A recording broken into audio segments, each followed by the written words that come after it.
Gente, então vamos começar nosso encontro de hoje, agradecendo a Deus por mais um encontro, pedir a Deus pela nossa saúde, agradecer a Deus pela nossa saúde, pela saúde dos nossos parentes, pedir por aqueles que nesse momento necessitam de conforto, que Ele possa consolar o coração de todos, aqueles que estão aflitos, e rezar a oração que o Pai nos ensinou, né? Pai nosso, que estais no céu, santificado seja o vosso nome, venha a nós o vosso reino, seja feita a vossa vontade, assim na terra como no céu. O pão nosso de cada dia nos dai hoje, perdoai as nossas ofensas, assim como nós perdoamos a quem nos tem ofendido. Não nos deixeis cair em tentação, mas livrai-nos do mal. Amém. Estamos reunidos aqui em nome do Pai, do Filho e do Espírito Santo. Amém. Um bom encontro a todos. Obrigada. Mas você foi embora? Cadê ele, Jailson? Eu estou aqui ainda. Ah, você deu boa noite a todos? Foi embora, Jailson. Um bom encontro. Agora tem aqui, porque é você que encerra, né? Sim, estamos aí. Ainda mais que quando eu estou no telefone, aí nem sei direito mexer em nada. Fica tranquilo. Então, vamos continuar aqui nossa catequese. Então, aí nós vimos até a parte dos reis,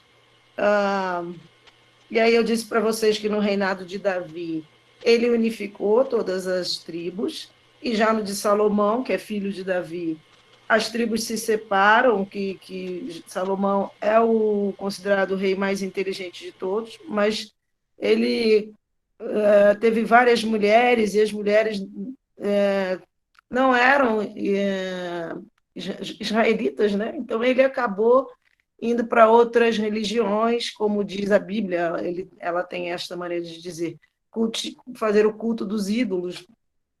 E aí, com Salomão, fica apenas a tribo de Judá, porque é a promessa. Então fica a tribo de Judá nas mãos de Salomão. E aí segue que esse povo é um povo que é sempre escravizado, vamos dizer assim. E aí eles, então, vão depois para o cativeiro da Babilônia. A gente tem o cativeiro da Babilônia. Depois eles voltam, eles conseguem reconstruir Jerusalém, porque um rei persa, Deus suscita um rei persa para poder permitir a volta deles e reconstrução de Jerusalém. Eles vão reconstruir Jerusalém. E quando estamos já no período do Império Romano, é que Jesus vai aparecer. Então, se a gente olha a história do povo, eles são sempre às voltas com algum povo, com dominações e com a escravidão, como foi no cativeiro da Babilônia, mas desde o início são perseguições e guerras, Egito, persas, assírios, cativeiro da Babilônia, e quando Jesus chega, então, Império Romano. É o Império Romano que domina, e eles estão sob o jugo do Império Romano. Tanto que vocês lembram daquele evangelho que diz: dai a César o que é de César e dai a Deus o que é de Deus. César, quem é? Império Romano. Pilatos, quem é? Império Romano. Herodes, quem é? Império Romano. Então, Jesus vai chegar como aquele que é o Messias prometido, e ele vai nascer de uma forma como eles não esperam que aconteça. Ele nasce pobre. Eles esperam um salvador, como se ele é um rei, mas ele não vem com esta realeza, ele vem pobre. E eles esperam um rei do jeito que eles estão acostumados que seja. Tanto que quando os 3 reis magos vão procurar o menino que tinha nascido, eles primeiro vão na casa do rei Herodes, porque eles acham que, apesar deles saberem, deles terem o anúncio do nascimento de um menino, eles acham que nasceria na casa de um rei. E eles vão na casa do rei Herodes, que é o da época do nascimento de Jesus. E o Herodes fica um tanto ou quanto apavorado de perder o reinado, porque não foi ali que o menino nasceu. Então, se vocês lembram do Evangelho, Herodes vai dizer para os reis magos que eles vão. Quando ele também não sabe onde o menino está, mas quando eles souberem, os reis magos voltem a ele, Herodes, para que ele possa ir lá também oferecer qualquer coisa, assim, porque os reis vão oferecer ouro, incenso e mirra. Então, para dar os parabéns, enfim, para que ele possa também louvar aquele menino que nasce. Mas, na verdade, se vocês também lembram disso, ele não vai saber, os reis vão ser informados de que, na verdade, ele quer matar o menino, então eles vão sair por um outro caminho. E o rei Herodes vai mandar matar todos os meninos abaixo de 2 anos, para não perder o reinado. E é nesse momento, então, que Jesus vai fugir para o Egito. Mas antes disso, ele vai nascer, né? E ele vai nascer pela força do Espírito Santo. Ele tem um nascimento incomum, sobrenatural, e Maria continua virgem, o que também é sobrenatural. Hoje é dia de Nossa Senhora das Dores, que nessa semana, ontem, salvo engano, foi ontem, foi o dia da Santa Cruz. Agora eu não sei direito, mas foi, acho que foi ontem. E hoje é dia de Nossa Senhora das Dores. Se não foi ontem, foi segunda. Dia de Nossa Senhora das Dores. Não, ontem foi segunda. Dia de Nossa Senhora das Dores. Então, ela vai nascer, ele vai nascer de forma sobrenatural, pela força do Espírito Santo, ele mesmo Deus. E nos capítulos, então, os que tratam desse nascimento são Mateus e Lucas. Mateus fala, então, da genealogia de Jesus, e aí ele vem dizer sobre a tribo de Judá, que, deixa eu ver aqui, ele, quando chega em José, ele diz que ele nasceu na tribo de Judá. O último aqui, ó, Jacó, que não é aquele lá da frente, evidentemente, né? Não é Abraão, Isaac e Jacó, é um outro Jacó, que eles são os patriarcas do início. Jacó gerou José, o esposo de Maria, da qual nasceu Jesus, chamado Cristo. Então, José, ele é da tribo de Judá, assim como ela também é da tribo de Judá, porque é a promessa. O Messias vai nascer da tribo de Judá. Então, ambos são da tribo de Judá. E ele nasce pela força do Espírito Santo, e aí, nesse sentido, a Bíblia mostra que não houve nenhuma relação sexual entre Maria e José. O próprio Espírito Santo, o anjo vai dizer para ela que o filho que ela espera virá pela força do Espírito Santo. Então, ela crê nisso e ela diz que sim, que ela aceita essa maternidade. E José fica um tanto ou quanto confuso com aquilo, porque ela grávida, como, né? Mas ele vai também ela recebe o anjo Gabriel e ele vai receber os anjos em sonhos, para lhe dizer que aceite aquele menino, porque o menino, inclusive, vai se chamar Emanuel, Deus conosco. E ele, então, quando ele acorda do sonho, ele age do jeito que o Senhor ordena, ou seja, ele vai, recebe Maria como sua esposa e acolhe o menino. E quando, depois da visita dos reis magos, que eles vão lá a Herodes, e Herodes diz que haverá que voltem e tudo, e eles não voltam, os magos não voltam, e então Herodes vai fazer aquela perseguição, eles vão fugir para o Egito, e José que vai levando os dois. José vai tomar conta dos dois, do bebê e dela. Então, aqui nós temos pouquíssima coisa de José.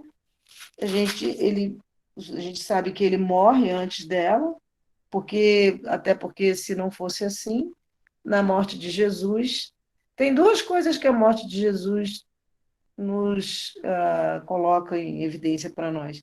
Primeiro, que ele dá Maria a João, para João tomar conta dela. Então, significa que ele não tem irmão nenhum. João é o discípulo. E, ao mesmo tempo, significa que José já tinha morrido, porque senão ela teria José para tomar conta dela. Então, a gente pode perceber que já tinha morrido, que José já tinha morrido na morte de Jesus que Jesus não tem outro filho. Porque tem um momento no Evangelho em que perguntam, mas esses não são os irmãos de Jesus? Mas isso é uma maneira de falar, porque, inclusive, o padre Godwin, que foi o padre que celebrou a missa hoje, ele é africano. Então, ele diz que, na África, eles se chamam assim também. É uma maneira de falar que eles também têm, que eles também usam, para falar daqueles que são primos, que são tios. Então, também tem essa denominação de irmão. Então, é uma maneira de falar. E quando a gente vê também os protestantes, na verdade, eles também se tratam como irmão, irmão isso, irmão aquilo. É uma maneira de falar, e era a maneira de falar da época, mas algumas pessoas dizem, mas ele não era filho único nenhum, porque ele tinha irmãos. Mas, na verdade, não tinha irmão. É maneira de falar. Muito bem. Ao- Paralelamente à história do nascimento de Jesus, há o nascimento de João Batista. São paralelas as histórias. João Batista é primo de Jesus, porque a mãe dele é prima de Nossa Senhora. E aí conta a Bíblia que Nossa Senhora vai ajudar a prima Isabel no parto. E, então, eles têm uma diferença pequena de 6 meses entre um e outro. João Batista é mais velho, 6 meses. E João Batista é o último profeta que anuncia a vinda messiânica. E é João Batista que vai batizar Jesus no Rio Jordão. João Batista, naquela época, havia um tipo de batismo. E o batismo é uma coisa que nós vamos ver dentro dos sacramentos, né? Porque faz parte dos 7 sacramentos. O primeiro de todos é o batismo. E o batismo é muito claro, a passagem do batismo na Bíblia, porque o próprio Jesus é batizado. Tem os sacramentos que são mais difíceis da gente achar na Bíblia, né? Tem que fazer uma pesquisa um pouco mais profunda, vamos dizer assim, mas o batismo não, porque o batismo é um ato, na época não tinha esse nome, sacramento, né? Vamos dizer assim, uma situação pela qual Jesus também passou. Então, é fácil de achar. E antes, João Batista fazia um batismo só com água. Tanto é que Jesus se batiza no Jordão, mas ali só para falar sobre os pecados, não tinha a força de perdão de pecados. Os pecados, eles eram anunciados, mas não tinha essa força. As pessoas se arrependiam, mas não tinham a força do batismo de Jesus, porque o batismo de Jesus é o batismo com o Espírito Santo. Antes, o Espírito Santo nós temos o Deus Trinitário, então é Pai, Filho e Espírito Santo. E o batismo de Jesus é o batismo do Espírito Santo. Então, tem uma diferença do batismo de João Batista, que era só um batismo de arrependimento, vamos dizer assim, mas não tinha nenhuma, nenhuma conotação com o Espírito Santo, uma vez que ele era um homem comum, né? E Jesus, ao contrário, não é um homem comum. Ele é um verdadeiro homem, mas também é um verdadeiro Deus. Então, Jesus, né, que logo que cresce, ele vem, ele nasce pela força do Espírito Santo, ele vai fazer circuncisão, como todos os judeus fazem a circuncisão, ele também vai fazer circuncisão. Quem anuncia o nascimento que a Maria, que ela vai ter um neném, né, vamos dizer assim, é o anjo Gabriel, esse neném é o Messias, é o anjo Gabriel que anuncia ela. Ela aceita, porque não foi uma concepção igual às outras. Ela é chamada pelo anjo, e o anjo diz a ela que ela encontrou graça junto de Deus e que conceberá um filho que se chamará Jesus, filho do Altíssimo. E o Senhor lhe dará, isso aqui está na Bíblia, o trono de Davi, seu pai. Evangelho de São Lucas 1, 26. E Maria diz o anjo: como vai ser isso se eu não conheço homem algum? E o anjo responde: o Espírito Santo virá sobre ti, e o poder do Altíssimo vai te cobrir com a sua sombra. Por isso, o santo que nascer será chamado Filho de Deus. E ele fala daqui de Isabel, que concebeu um filho na velhice. E este é o 6º mês para aquela que chamavam de estéril. Então, a Bíblia não tem só ela de mulher estéril, nem só Sara, mas aqui, de novo, uma mulher estéril que dá à luz, e como eu disse para vocês, a diferença deles é de 6 meses. E são primos. Então, Maria vai visitar a prima Isabel para ajudá-la.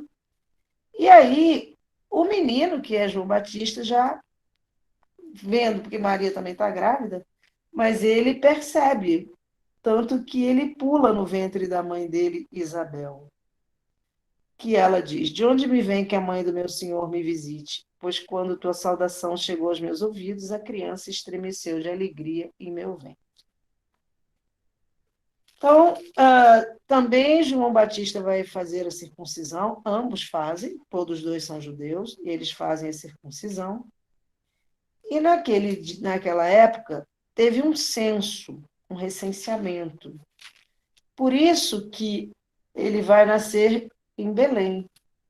Eles vão sair da cidade e vão para Belém, que é a cidade de Davi. E lá, por ser a casa de Davi, olha o que diz aqui. Também José subiu da cidade de Nazaré, na Galiléia, para a Judéia, a cidade de Davi, chamada Belém, por ser da casa e da família de Davi, para se inscrever com Maria, desposada com ele, que estava grávida. E lá, então, ela começa a ter as dores de parto e Jesus nasce. Ele vai nascer, então, em Belém.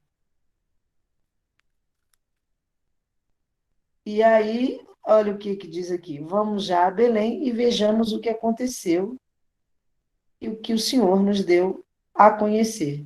E vão às pressas e encontram Maria, José e o recém-nascido na manjedoura. Então, ele nasce em Belém em razão desse censo. Mas eles são da cidade de Nazaré. Por isso que é Jesus de Nazaré. A cidade mesmo é Nazaré. Por causa do censo, se deslocaram para Belém, até para cumprir a profecia. Que ele é da tribo de Judá, Davi também é, José é, Maria é, e ele vai nascer em Belém, na cidade de Davi. Então, Jesus vai fazer a circuncisão, como todos os judeus. Depois ele é apresentado no templo, como todos os judeus. Eles levam um pombinho, apresentam ele no templo. Ele tem todas ele é um verdadeiro homem, né? Então ele tem todo um passo a passo dos judeus da época. E lá no templo, mas já começa a acontecer coisas diferentes com ele. Tem um homem que se chama Simeão, e ele diz que ele será motivo de queda e de soerguimento para muitos em Israel. E a vida de Jesus não aparece muito. O que chega no final aqui, que a gente sabe da vida dele, é que ele, na época da Páscoa, eles vão a Jerusalém. E aí, lá, ele fica dentro do templo. E eles, aqui não tem, mas eu vi uma vez um padre dizendo que na época eles andavam em caravanas femininas e caravanas separadas, masculinas, femininas. Então, como ele era pequeno ainda, não muito, mas criança ainda, ele tinha 12 anos, cada um achou que ele tinha ido numa caravana. José achou que ele tinha ido com Maria, Maria achou que ele tinha ido com José, e quando chegaram em casa, o menino não estava em nenhuma das duas caravanas. Então, eles voltam lá em Jerusalém, que era onde tinham ido, mas eles 3 dias que não viram ele. E aí, quando chegam lá, 3 dias depois, eles encontram Jesus no templo. E aí ele dá uma resposta, ah, tanto ao quanto, assim, que na época, não sei se eles entenderam completamente, mas provavelmente sim. Aí ele pergunta, mas vocês não sabiam que eu devia estar na casa do meu pai? Que é o templo, né? Mas obedeceu e voltou para casa com eles. Muito bem, então isso é o que se tem da vida dele pequeno. Porque, na verdade, a vida dele vai começar a pregação e tudo com 30 anos. Então, com 30 anos, o que acontece com Jesus? Tem a pregação de João Batista e tem a pregação de Jesus. Os dois, até certo ponto, vão andar juntos, mas João Batista vai ser assassinado antes. Né? Então, eles andam, a Bíblia coloca os dois mais ou menos juntos, em determinado momento. Então, João Batista, ele sabia que quando ele visse, ele teria certeza de quem era o Messias, quando ele visse esse Messias. Ele conseguiria perceber isso. E ele, quando encontra, eles não, pelo que a gente vê na Bíblia, eles se encontram exatamente no batismo, apesar de serem primos. Mas eles vão se encontrar no momento do batismo de Jesus. É o próprio João Batista que vai fazer esse batizado, vai fazer o batismo de Jesus. E ele diz: eu sou a voz que clama do deserto. Ele é o último profeta, e preparando os caminhos do Senhor. E quando ele vê Jesus e ele o batiza, ele diz: mas sou eu que devia estar sendo batizado, não você, não o Senhor, né? Vamos dizer assim. E Jesus diz para ele que não, que deveria ser daquela forma. Então, naquele momento ali, ele é batizado, Jesus é batizado, e ele mostra aos homens, o que seria já aquilo que ele pretende na igreja dele. Esse batismo é tão importante que ele é uma das grandes aberturas da salvação dos homens. Jesus manda, inclusive no final dos evangelhos, já depois da ressurreição, que os discípulos vão e batizem a todos em nome do Pai, do Filho e do Espírito Santo. E tem um determinado momento no evangelho também que ele diz que quem crê e for batizado será salvo. Quem não crê será condenado. Então, o batismo tem uma força muito grande. É o primeiro sacramento, é o sacramento que abre a porta das igrejas, as portas da igreja para todas as pessoas. Todos os outros sacramentos todos dependem de que a pessoa seja batizada. E vocês vão ver depois, quando a gente chegar no batismo, como esse sacramento é importante, que até os ministros têm um momento em que, se não houver ninguém para ministrar o sacramento e a pessoa quiser, pode ser até um ateu, desde que ele tenha água, apenas água, e que ele diga aquilo que é dito pela igreja. Eu te batizo, fulano, como é que é seu nome? Tal. Fulano, então, eu te batizo em nome do Pai, do Filho e do Espírito Santo. E a igreja considera aquela pessoa batizada. Por exemplo, digamos que ela estivesse morrendo. Vamos dizer que ela não morra, então. E aí, se ela não morrer, se essa pessoa não morrer, ela volta para a igreja e ela vai fazer, então, vai fazer o ritual todo, mas esta parte, eu te batizo em nome do Pai, do Filho e do Espírito Santo, ela não faz mais, porque a igreja entende que ela está batizada. Muito bem, então a gente veio aqui até a idade desses 12 anos. E o que vai acontecer antes daquilo que a gente chama de vida pública de Jesus? Ele vai, depois de batizado, que ele já recebe a força do Espírito Santo, ele também, na humanidade dele, é uma coisa difícil para a gente separar humanidade e divindade, Mas na humanidade dele, ele recebeu a força do Espírito Santo. E na divindade dele, ele é o próprio Deus, juntamente com o Pai e com o Espírito Santo. É uma coisa sobrenatural, então, a dificuldade de entender essas passagens, porque a gente é um mistério, né? Tanto é mistério que até hoje a igreja toca nesse nome, eis o mistério da fé. É um mistério que a gente ou crê ou não crê. Então, depois do batismo, já tendo recebido a força do Espírito Santo na sua humanidade, ele vai para o deserto. E ali ele vai se encontrar com Satanás, com o diabo. E essa é chamada tentação do deserto, porque ele fica 40 dias e 40 noites em jejum, e depois disso ele tem fome. E aí chega o diabo para ele, e, pelo que se vê, existe ali uma dúvida do diabo em relação a ele. Porque ele diz se és, ele não afirma, já que tu és, ele diz se és. Se és o Filho de Deus, mando que estas pedras se transformem em pão. Jesus responde: não só de pão vive o homem, mas de toda palavra que sai da boca de Deus. Então, ele leva Jesus para a cidade santa, coloca ele lá em cima, de novo, se és. Se és filho de Deus, atira-te para baixo, porque tem um salmo, que é o Salmo 90, que diz que os anjos vão segurá-lo pelas mãos para que ele não tropece em nenhuma pedra. E aí ele diz, Jesus responde, ambos sempre usam palavras bíblicas, né? Na verdade, ele conhece bem a Bíblia, o diabo, tanto que ele vai dizer o Salmo. E Jesus diz: não tentarás ao Senhor teu Deus. Então, por fim, ele vai para o monte mais alto ainda e diz: ao Senhor, ele diz que dará tudo a Jesus se ele prestar culto a ele.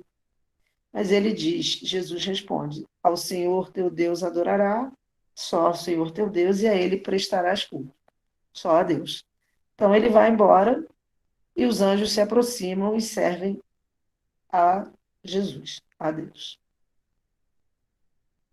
Quer dizer, é um embate, é o primeiro embate, e a vida inteira dele será esse embate.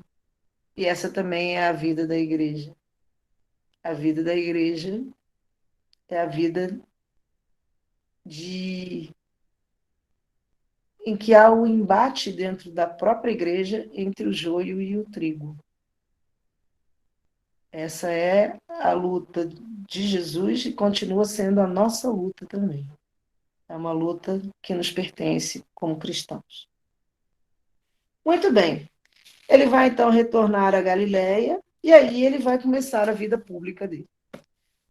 E nessa vida pública, pouco a pouco, ele vai explicando para aqueles discípulos o que vai acontecer com ele. E os discípulos têm uma grande dificuldade de entender aquilo, não entendem e por que existe tanto uma dúvida por parte de Satanás, que se és, e por que esses discípulos também não entendem direito? Porque nunca ninguém tinha ressuscitado. Esse é que é o quadro. Ninguém nunca ressuscitou, e nós aqui também nunca vimos ninguém ressuscitar.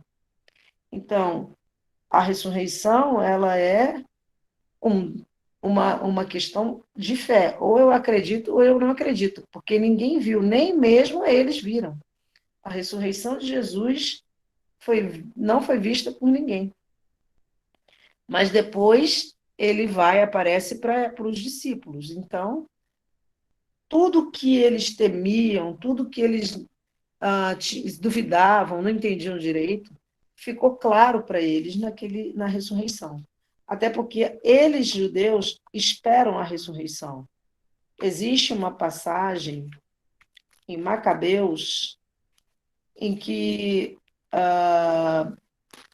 é a passagem que a mãe, uma passagem famosa, a mãe deixa que os meninos sejam órfãos, ele tem filhos, e os filhos estão sendo mortos porque não querem aceitar a religião que eles querem impor a eles, e a mãe aceita, diz para eles, não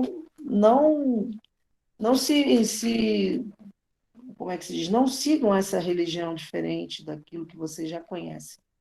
Continuem fiéis ao seu Deus.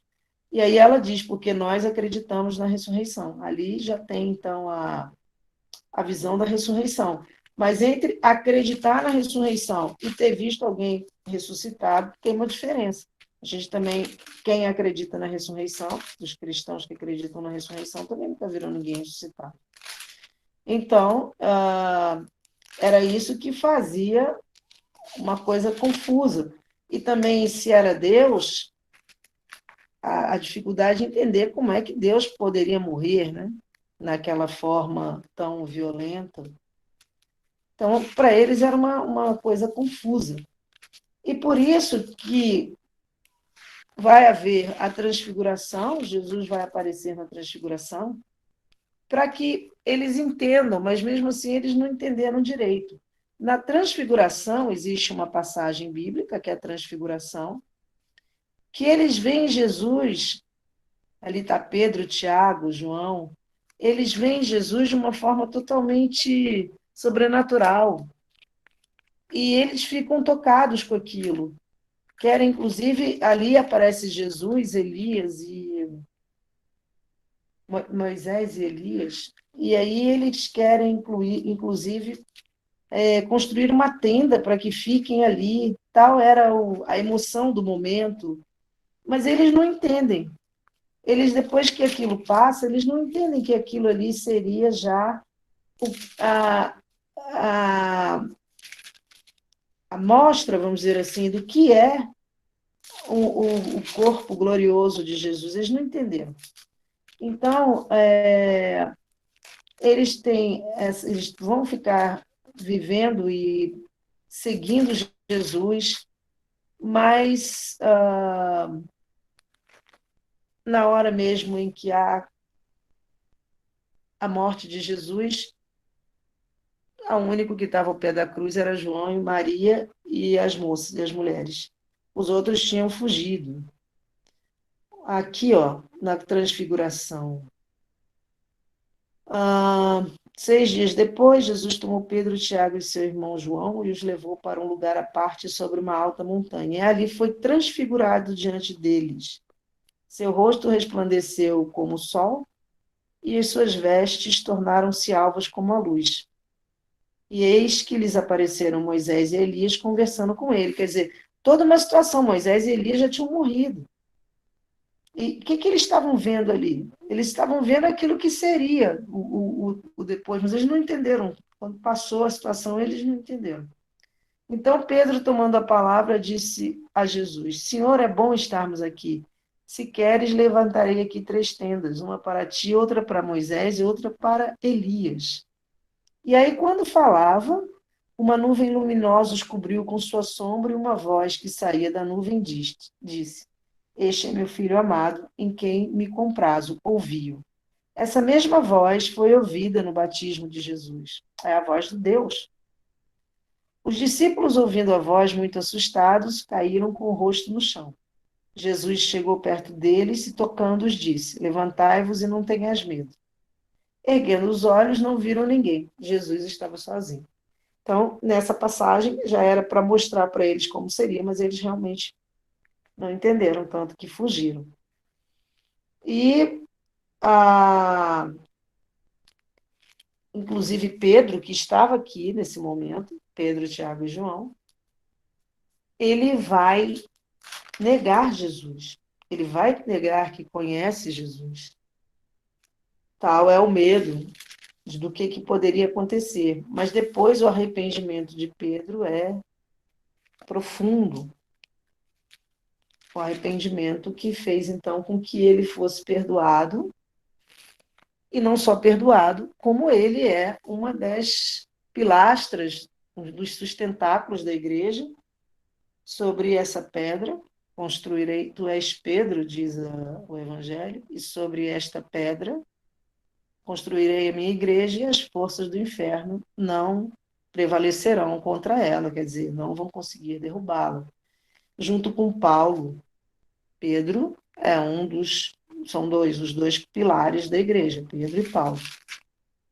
É interessante, de novo, de ver como é que Jesus perdoa as pessoas que o traíram, né? Pedro o traiu, e Paulo também, porque Paulo andava atrás dos cristãos para matá-los, né? E no Ato dos Apóstolos, então, a gente vê ali Paulo junto da morte de Estevão, e, no entanto, depois também se arrepende de uma maneira profunda, e será aquele que, então, é o apóstolo dos gentios, né? Ele vai por vários lugares pregando o evangelho. A morte de Jesus, então, nós temos na missa aquele momento da consagração, em que ali se acontece de forma não, que a gente chama incruenta, quer dizer, não há sangue. A morte de Jesus é uma outra situação sobrenatural em que a gente presentifica aquele mesmo momento, ele não a gente presentifica ele de novo. E ali, naquele momento, então, os nossos pecados estão lavados pelo sangue de Jesus. Por isso que a Páscoa cristã, ela é muito diferente da Páscoa judaica, porque na Páscoa judaica, como eu falei para vocês, eles estão dentro de uma linha de tempo, de uma linha histórica. E na nossa, não. É apagarem-se os pecados. É isso que é a nossa Páscoa. É o pecado que se apaga. Ele é o Cordeiro de Deus que tira os pecados do mundo. Então, são os pecados que se apagam. Ela é uma Páscoa sobrenatural. Não está dentro do tempo, como está dentro do tempo ali, porque ocorre ali junto conosco na missa. Mas, ao mesmo tempo, a igreja tem um caráter como o caráter de Jesus. Ela é divina e ela é humana, a igreja.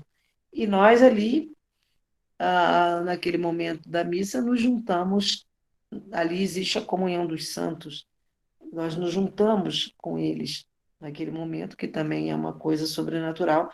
Toda essa religião é sobrenatural. Ela é toda sobrenatural. E quando a gente fala de revelação, é revelar aquilo que a gente jamais poderia entender. A gente nunca conseguiria adivinhar nada disso. Isso é impossível. Principalmente a ressurreição. É absolutamente impossível que alguém dissesse uma coisa dessa. Tanto é que até hoje a gente. Por que temos várias religiões? Por que nós não temos uma única? Porque a gente não tem essa figura da ressurreição clara para a gente, porque a gente nunca viu a ressurreição. Por exemplo, as pessoas que são de outras religiões, por exemplo, os reencarnacionistas, eles acreditam que aquele espírito está num outro corpo, mas eles também nunca mais veem a pessoa. Então, não existe isso de ver a pessoa de novo. Seja lá qual for a religião que a pessoa acredite, ela não vê mais a pessoa. Então, acreditar na reencarnação é uma questão de fé, porque não tem como provar. Então, mas a gente acredita pela fé. E na Igreja Católica, principalmente a católica, porque a protestante também é cristã, mas ela tem outra maneira de conduzir a sua fé, inclusive cultos muito distintos, até porque tem não sei quantas igrejas e vários pastores, etc. Então, eles não são como a Igreja Católica, que tem um único culto, que você pode ir para fora do Brasil e levando o missal, você consegue se entender perfeitamente tudo que está acontecendo ali, exceto a homilia, que você não entende, porque você não entende a língua, se for o caso, você está fora do Brasil, mas o resto todo você entende. Então, é bem diferente da igreja protestante, que tem as suas várias maneiras de cultuar, né, a Deus, dependendo lá do pastor, dependendo dos pastores, de como é que eles vão liderar o culto. Então, para o cristão católico, a religião é totalmente sobrenatural. Ela, por ser sobrenatural, ela é. A gente precisa da fé, não tem como sem ser com a fé. A fé é que vai fazer com que a gente aceite, dê o nosso assentimento. Quando eu digo eu aceito isso e eu dou meu assentimento àquilo que Jesus fala, aquilo para mim é realmente verdade, eu não tenho dúvidas sobre isso, apesar de não ter a razão para dizer, olha, é assim, dá para eu estou provando para você, não estou provando. Eu tenho a fé a fé, ela vai um pouco além da razão. A razão tem um momento em que não explica as coisas, mas a fé não, ela ultrapassa a razão, ela, como é que eu posso dizer?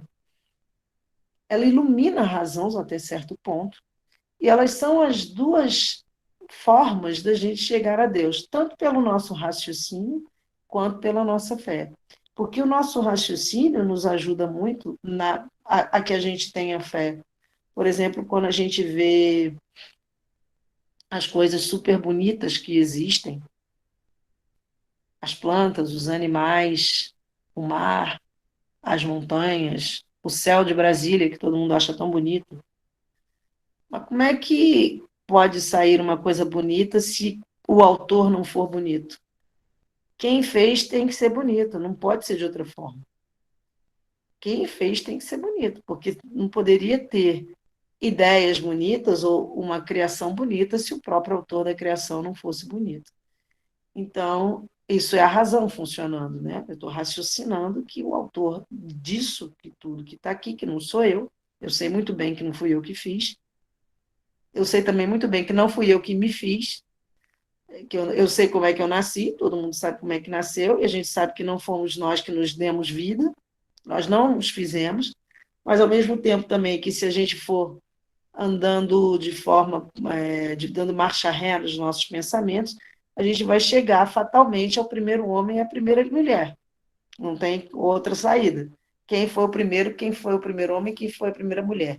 Mas também partindo do raciocínio que este primeiro homem e essa primeira mulher também não foram autores da sua própria vida, porque para ser autor para a vida acontecer, precisa que haja uma relação sexual entre duas pessoas, senão não existe a vida. Você chega à conclusão de que como é que apareceram aquelas primeiras, como é que teve o primeiro homem e a primeira mulher se não tinha quem tivesse essa relação sexual antes deles, para que eles aparecessem.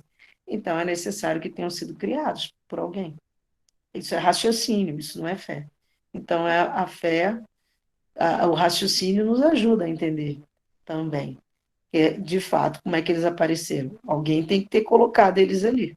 Como é que eles iam aparecer se antes deles não tinha ninguém? Então, a razão está dizendo, bom, alguém tem que aparecer de alguma coisa. E aí, aqueles que são ateus dizem, não, mas é a matéria. Só que a matéria é uma coisa que não tem espírito. A matéria é. Você tem os seres materiais, que são a água, o ar, tudo é matéria, madeira, tudo matéria, tudo matéria. Mas nada disso tem espírito. Como é que um ser material vai ter amor como nós temos? E outros sentimentos também, nós não temos sentimentos só positivos, né? Temos os negativos. Mas isso não faz parte de matéria. Como é que um ser material tem esses sentimentos? De alegria, de tristeza, de raiva, enfim, não faz parte do mundo material. Então, na verdade, tem que haver um outro mundo, além desse mundo material, tem que haver um mundo espiritual. E isso é a razão que funciona, isso aqui não é uma questão de fé, é uma questão de raciocínio. Tem que haver um mundo espiritual.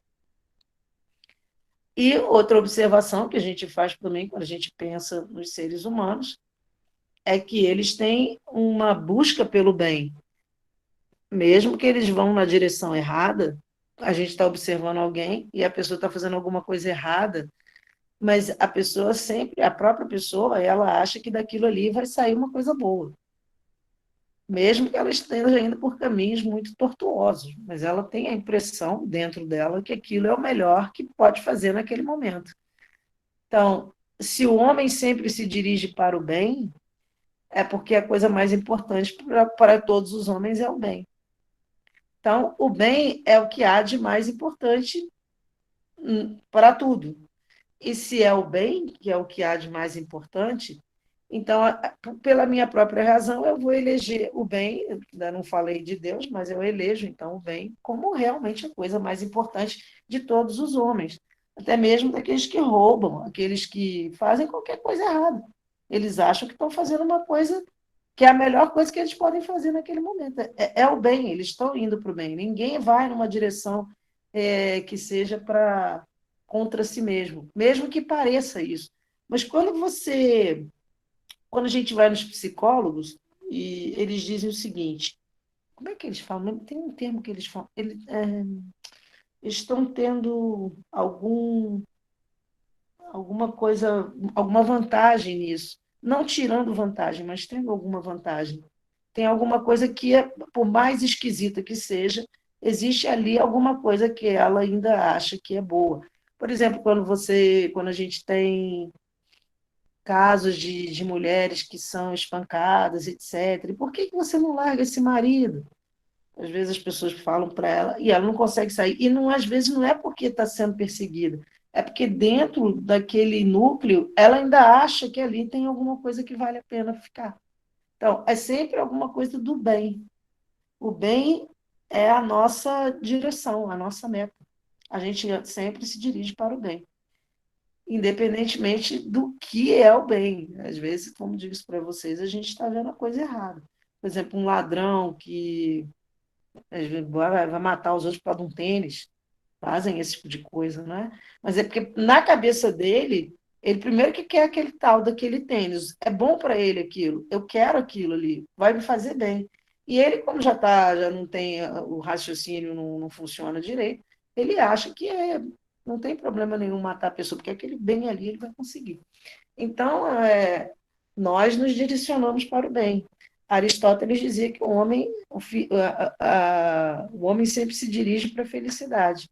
Ele quer sempre ser feliz. É uma realidade também. O homem sempre quer ser feliz, não há dúvida disso. E São Tomás de Aquino dizia que o bem do homem e a felicidade do homem é ver Deus face a face. Então, a felicidade do homem em Tomás de Aquino só vai acontecer, então, depois da morte, porque a gente não vê Deus face a face em vida. A gente só vai ver depois da morte. Já são 9h27, então encerramos por aqui. Cadê o Jailson? Jailson? Estou por aqui. Ah, ele aí! Vocês têm alguma dúvida? Tiveram alguma dúvida? Eu tenho uma dúvida. Tem alguma passagem que fala a idade aproximada que Maria engravidou? Que Maria o quê? Ficou Engravidou? grávida? Isso. Não. Não? Não tem. A gente pode ver alguma coisa de Maria, eu vejo para você e depois eu trago. Existe, quer ver? Peraí. É porque vamos ver se você consegue ver aqui o que eu estou vendo. Porque como Interessante, essa é uma pergunta frequente, né? Você não é a primeira que está fazendo na turma de jovens, eles sempre fazem essa pergunta. E assim, o que se sabe é que naquela época as mulheres engravidavam muito cedo, né? Então, assim, se imagina que ela teve Jesus Cristo ainda muito novo, mas assim, não tem em lugar nenhum na Sagrada Escritura que fale claramente qual era a idade dela. Entendi. Esse livro aqui, consegue ver? Catena Áurea. Sim. Catena Áurea. Então, na Catena Áurea, ele tem Catena Áurea de todos os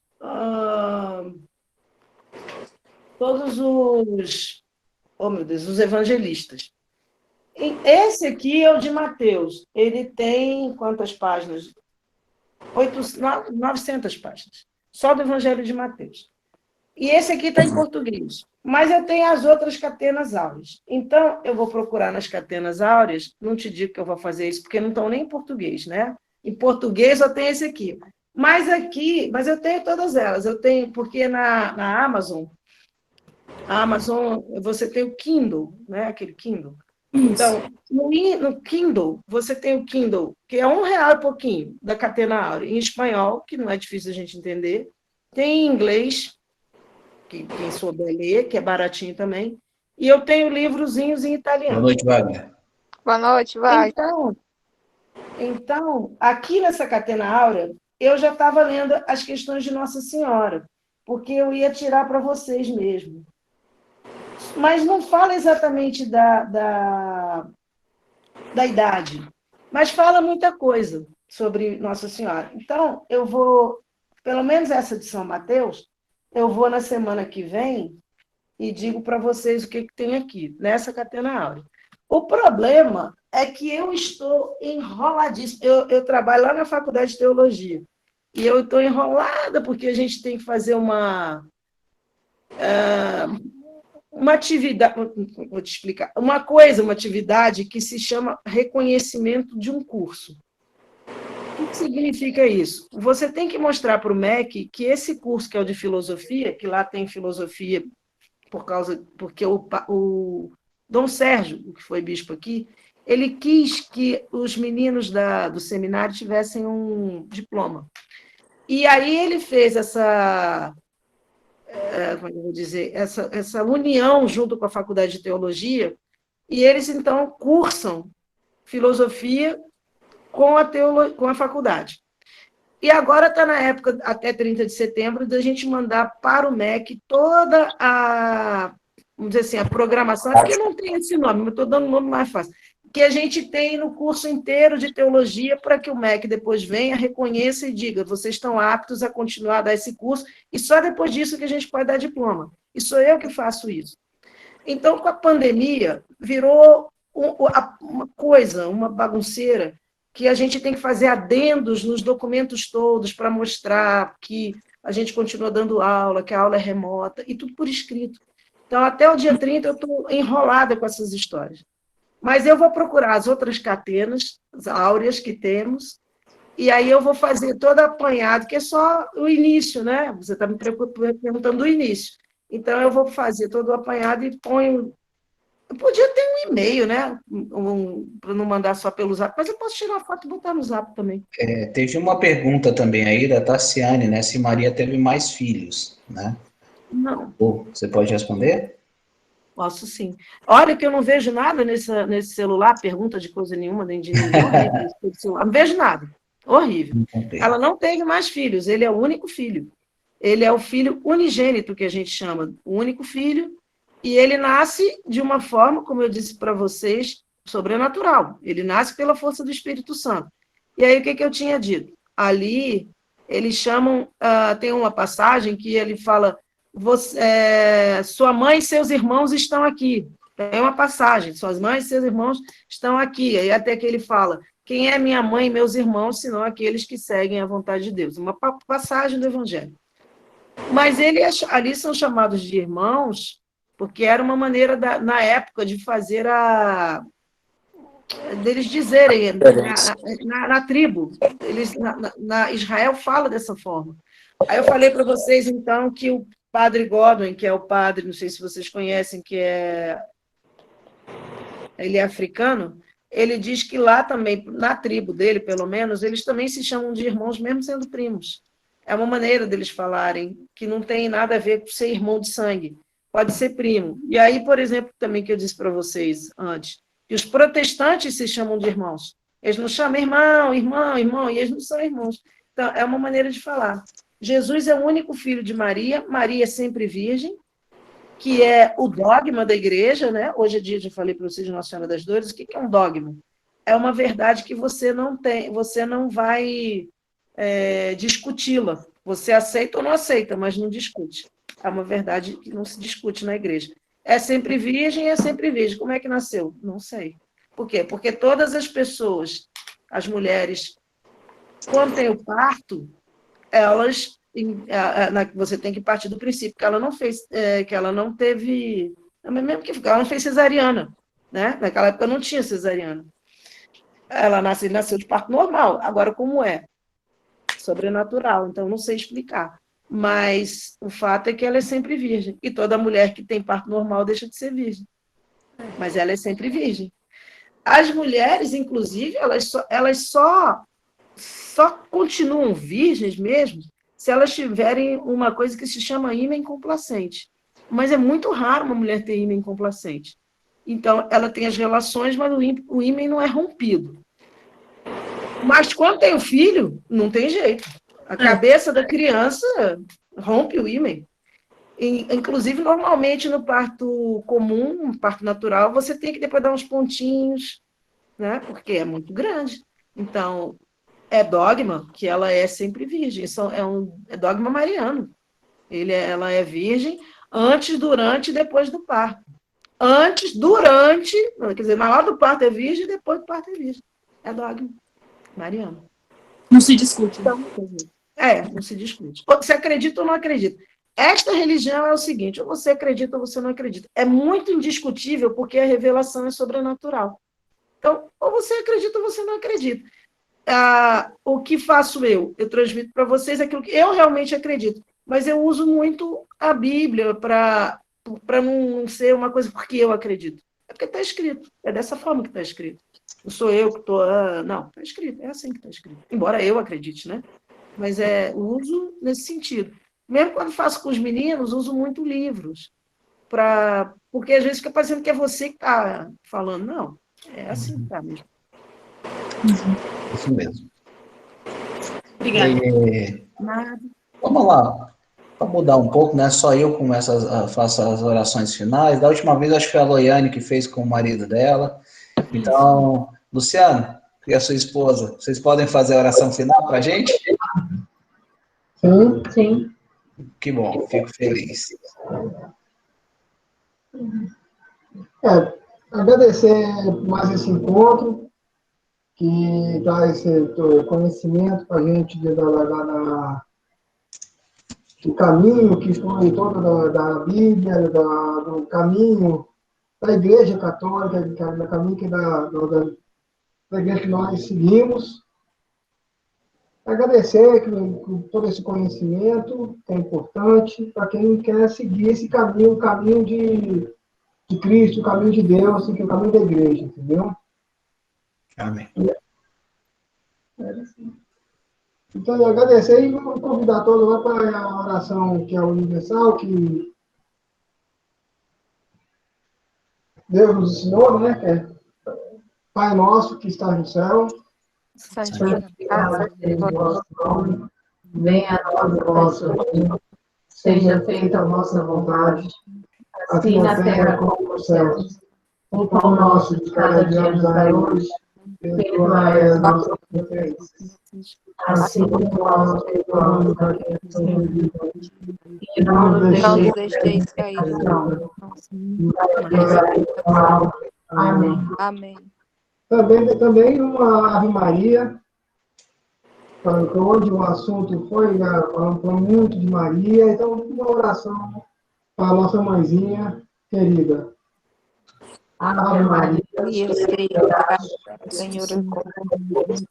Bendita sois entre as mulheres, bendito é o fruto do vosso ventre, Jesus.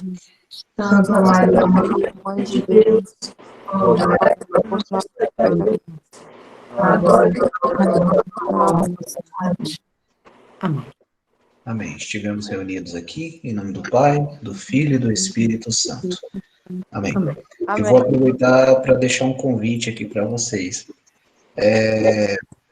Estão abertas as inscrições para se tornar como é que eu posso dizer? Um consagrado de Nossa Senhora, né? É uma pessoa que vai ter um conhecimento aprofundado em relação a Nossa Senhora. Esse treinamento ele é todo feito via WhatsApp, né? Não é presencial.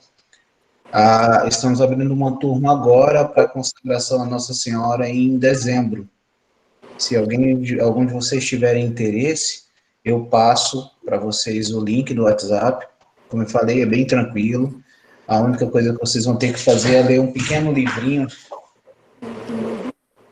que é esse aqui, fazendo para vocês, que é o Tratado da Verdadeira Devoção à Santíssima Virgem Maria. Então, é com base neste livro que nós fazemos todo o nosso estudo. E a partir desse momento, o que eu posso dizer para vocês é que a gente começa a enxergar a vida com outra perspectiva, né? Utilizando Maria como exemplo mais próximo de santidade, de forma a se aproximar mais ainda de Jesus, né? do nosso Salvador. Esse é o objetivo principal de ser um devoto da Santíssima Virgem Maria, tá bom? Então, se vocês quiserem, eu posso conversar com a Lu, depois ela disponibiliza no grupo de vocês o link, e quem quiser não paga nada, é gratuito. A única coisa que tem que fazer, de fato, é se aprofundar nos estudos e ir lá, né, fazer a consagração à Nossa Senhora.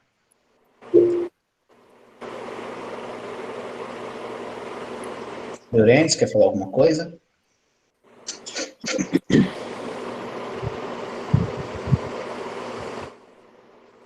Quero sim.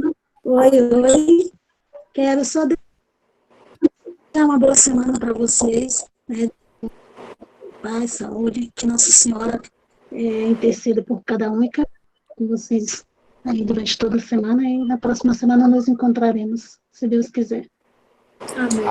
Amém. Amém. Então, Lu, fiquem com Deus, tenham uma semana abençoada. Lu, Tchau. Oi. fica um pouquinho aí que eu quero falar com você.